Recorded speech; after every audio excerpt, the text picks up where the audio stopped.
Thank you, Mr. Speaker. Look, this is an interesting argument, as I stated before, because it really defies, in many ways, logic. The best way to help prevent what had just happened is to enforce the law. It's not to give a substantive wishy-washy, well, I want to enforce this, I don't want to enforce this, I'm making a political judgment. You know, in fact, that's really what the law should be there for, is to say this is the law that has been passed through political process, but this is the law for everyone. And when you have the debates in Congress, that is what the political argument is for.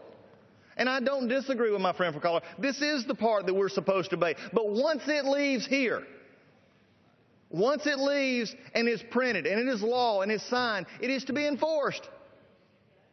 And to really argue on this side, we don't want to enforce. On this side, we want to enforce. Where does it end? We don't want to enforce drug laws, trafficking laws, employment law. Where does it end? I'm sure there are political differences in many cities, possibly even in my own district of the 9th District of Georgia, where cities say, you know, I'm not sure I like this employment law. I'm not sure I like having to deal with this with compliance with federal mandate or federal law. You know, we'll just ignore it. No. It's about enforcement. Lopez Sanchez was requested by ICE. You can talk about limited resources. You talk about a lot of resources. They requested him to be held. San Francisco said no. It's San Francisco's choice, their political choice, their life choice. It was a life choice for this young lady. Her life is gone. It's not an economic choice.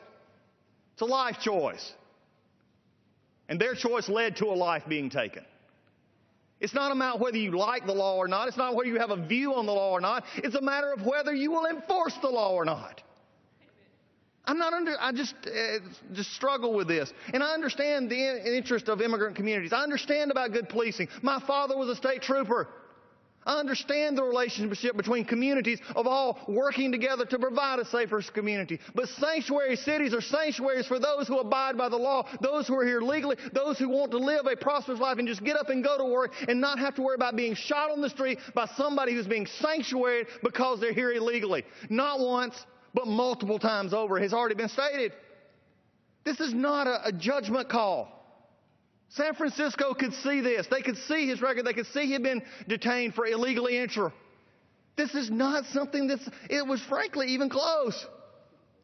They chose.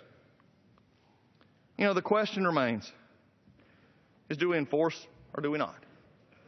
The question remains, do we want to be under a rule of law, or do we want to have something else?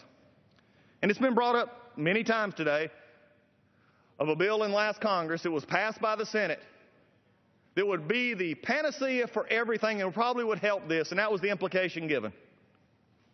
But I have just one question to those who make that assertion. If San Francisco and other sanctuary cities won't enforce the law now because of their political views, what gives them any idea they would enforce a new law? We've got a fundamental problem here, Mr. Speaker.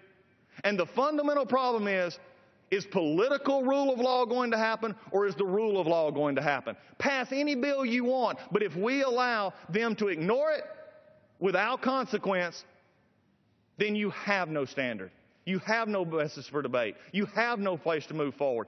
And you can pass everything you want to and have the president sign it in beautiful ceremonies. But if we allow political subdivisions in this country just to continue to pick and choose, then we've got a problem. Now, if there are issues, let's solve them here. Let's have the debates. I agree. But this isn't up for debate when it leaves here. So pass whatever you want to pass. Would San Francisco enforce it? I don't know. Maybe, maybe not. But when they released, and other sanctuary cities release these and say, we're not going to do these things, then they've made a choice. And unfortunately, in this case, they made a life choice. And that beautiful life is gone.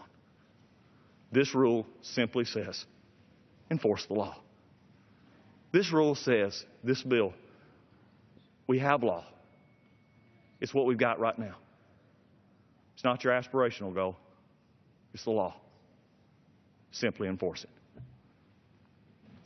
With that, Mr. Speaker, I yield back my balance of my time and move the previous question on the resolution. I'll